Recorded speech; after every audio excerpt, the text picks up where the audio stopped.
واتفقوا أيضا ورينيو كلنا وبنا تكوني على إخراج القرآن العظيم والعلوم الدينية في مدارسنا وكو deuxième point faut un calendrier nous transformer iga nam tuka kuma nous faut en répétition kala peut-être doba fu comme karangoro ba bulu ko ba ote wallahi ne ka karangoro nous ke magasin hein nga sege maba nte kule ci la bele oh kala rasulullah sallallahu alaihi wasallam nga dumni ke mbetlo donc ote wallahi wasote billahi wasote tallahi wasote dalailu tiade o ko tene bolo menga cheke dum wallahi dalailu khairatu nyen kale alala ko tene bolo menga cheke dum mba fola dron slamaya koson nte wasula parce ni bi kuma jula fe ni ma fo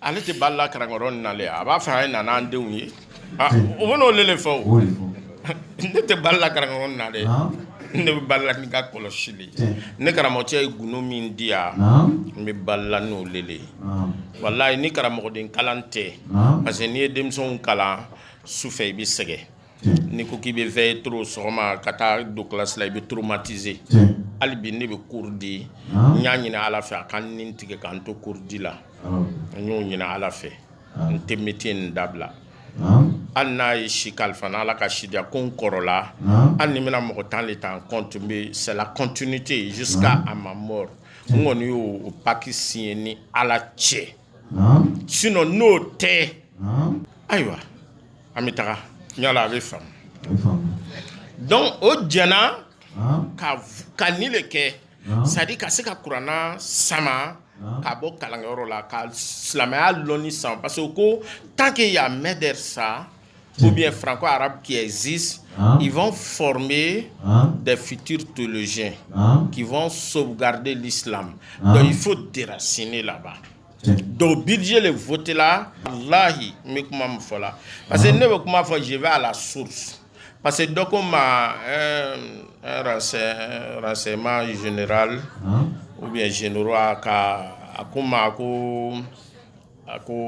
est-ce qu'il va on t'écoute? Ah ne ko mbo lonke a ou bête ne écouter là. Oh on t'écoute oui a ou bête ne écouter là. On t'écoute bi mo jatiga. Ko donc mi kan que tout ce que tu vas dire faut avoir preuve.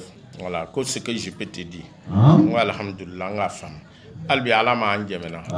Donc tout le monde a écouté. Moi, je suis écouté et eux aussi sont écoutés. Tout le monde a écouté. Moi, je suis mis la main.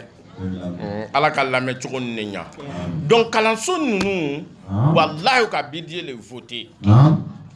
Je dis pas, ça dit, moi, je ne suis pas contre les écoles confessionnelles. Je ne suis pas contre. Mais je suis contre que toutes écoles coraniques deviennent des écoles confessionnelles.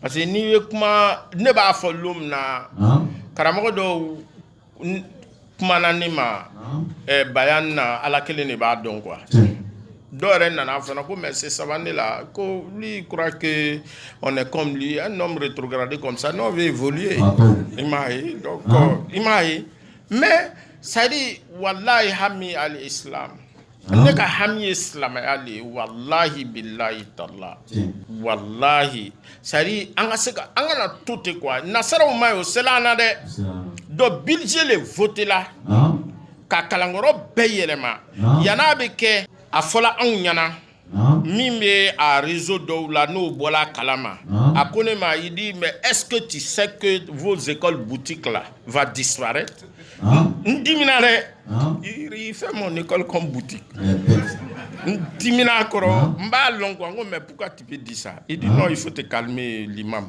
Ça dit comme comment fola, il faut me demander pourquoi. Il dit mais pourquoi? Au cas là depuis Daoukoro Tlenai. Non pourquoi? Il dit mais il y a un budget de voter là déjà. Ils vont construire des belles écoles confessionnelles, bien arrayées avec des fleurs. La femme parle Bismillah Rahman Rahim, René joue à la balle. Oh, bon, kono kala kwa a oui bien ou ya tibi.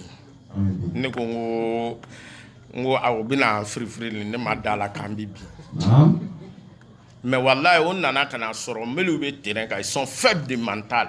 Ils n'ont qu'à m'excuser, c'est une réalité. Sinon c'était le plan. Mais on nana soro nous-mêmes nous sommes des prédateurs en prenne ko kono. Donc ko barata anya cadeau empoisonné do remaiti.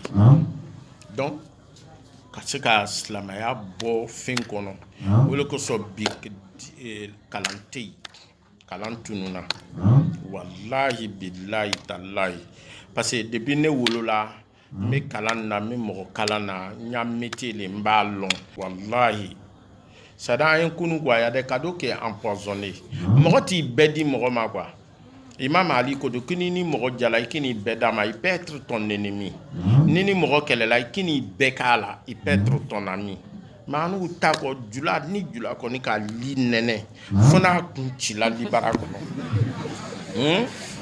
au 2 millions subvention 2 millions 3 millions c'est ne allons parce que moi j'ai résisté j'ai résisté donc on a dit mais que on est venu pour recenser les écoles confessionnelles au Morosavane ici là c'est pas une école confessionnelle c'est une école coranique qui a but de former futurs théologiens pour sauvegarder l'islam au Sabara le coup qu'on fatin on a d'abord camalé au monde mais les autres il y a des écoles qui sont en cours ils seront subventionnés on a mis tala dogren nana ni rabana ngo impôt agent doli wallahi même fora tiana la inchere slama anya kunu ni kuranan boslana 20 ans après antena karamodin soron a remarqué quelque ça dit je dis pas pour choquer quelqu'un mais en beka hami slama ka se ka kolo je faut ka kunu ntumba kuma fola kozim mogodo atumandoye mais kozim yere nana réunion que ils ont trouvé que n'a continué là ti l'onbatina soro sini kozim yere ka réunion o ba solution nyinina e be solution soro to di cheki tata e skin memi ka o ka bemna toutes les écoles Tchanana, il dit que on est venu pour recenser nous qu'on ici là c'est une école que non que l'État dit de recenser toutes les écoles. Ah, l'État c'est la force bon nous les là intara en de là un bureau ni kono avec à la fin de la bon comme il parle là tu vas aller demain tu viens j'ai des maîtres anciens français ici donc on va énumérer toutes les questions. Amina dimangana tanga lontige anana nga dama rek rempli ko c'est une école confessionnelle non une école coranique mais pour moi il a mis comme école confessionnelle parce que kodo ba koro parce que ne kele le ba critiquer la faux donc c'est piège dans le quoi un somina ne rek a faux Mahmoud Banyana ngo sangbere ngo nunu mbe son kana.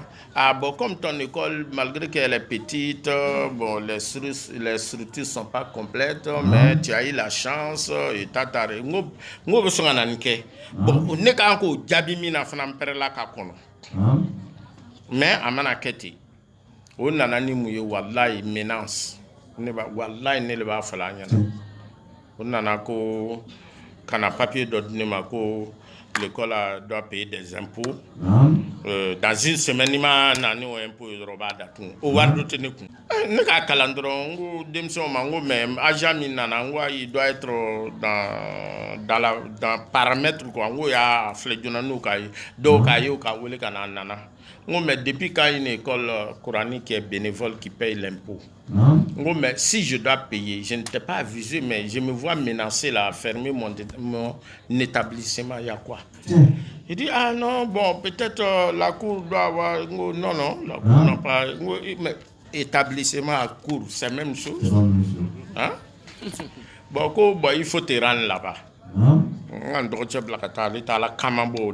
Groupe nous nana saulu falanko lu nana ni menacé reli wallahi mais yano tie ala en chéri ndincha tinti ale sogola ale nana fonyana ni mi bi nyona ale taka ako bako ni modo be kalangoro ngo wa ngo mle akone sogola ko nga chokoroba do ko ko mo menu bi nana ima kikini ko disi lo la ko komi fangale ko me kana son ko mais ale tɛ cɛkɔrɔba nin lɔn ko Allahu akbar ko seko kuma nin ka sekola kan donc o nana ko bon ko kana menace yɛrɛ le kɛ sa ne ko sa bon n ko n tɛ taga tuguni et n y'a maître dɔ bɛ ko maître Abiba ale yɛrɛ ko non ko le chèque faut partir ko parce que ko façon que ils étaient n ko n tɛ taa yɔrɔ si n fana tɛ taa yɔrɔ si. Je connais mon droit. La Côte d'Ivoire, c'est un pays laïque, même si la laïcité n'est pas respectée. C'est un pays laïque. Il y a des écoles catholiques, purement catholiques, qui forment des prêtres au pays. Mais pourquoi pas qu'au Kalangoro Doké qui font? Ngo demsen ma no nana mena mangane wuli quoi ka ta fils la ka balancer. Faut mango yena. Parce que no mangan wuli lange ko sabane mnana ko alakana mna moto ko jugu suma yerema ko o fala sabane ko bien ko mangambe ko mulebe ko ka karangoro ko yere le dabla wallahi dokoma ko mais tu n'as pas compris, on dit école obligatoire que mais c'est ou bien tu vas faire par terre là. Je dis mais est-ce que ça va chez toi? Quand on dit école là, c'est toutes les langues exprimées, écrites et lire. Voilà. C'est peut-être c'est l'anglais bas différencié. Une école, c'est une école. Mais, ma fait comme le forme. Et pour cela, on a un baba nous bem la nantina trofolike. Demse à partir de CM2, il va directement au collège. Bon, à la collège là, il va continuer. Bah, quand fitini minke, il va oublier. Imagine. Et puis, les écoles confessionnelles, Luka Tode, parce que ce sont les kachas, c'est une manière de. Ça veut dire qu'un tient quoi. Ma foi, école confessionnelle, le code, c'est une manière que Kurana est les bois en bolo, l'on bien assez Kurana, Kalambaka, Kana Soro. Wallahi. Ni double la nyona mais en tout cas aller wele olu tagala jusqu'à ministère de l'éducation là aller koko check à papier iraola que c'est Union européenne qui finance. Qui dit Union européenne dit quoi? Ni mo mare kalam albi alama jemna e yawdia ki ga kala ngoro financer goni yera goni la hereto la kodo bo kofe imaye donc ni be fokun pour que am se ka kunu ka bo suno ma fo français ko jugué de parce que dula nenga gelende mu fo al nere ka karangoro la français bi ke al nere ka ni étudiant me le baraka ñogon fait qu'ils ont le niveau au lui re hinanana kana karangoro re jeme parce que mba fo parce que mo sarlamina sarate imai donc ka demson jeme il y a 7 personnes qui ont eu leur BPC al nere dinchen avec a BPC soro nyina ko fana idija ka baki soro candidat libre kalam bekan nte école contour là mais danger min be mba fe ko le fo pour ka mi kunu quoi albi alama jemena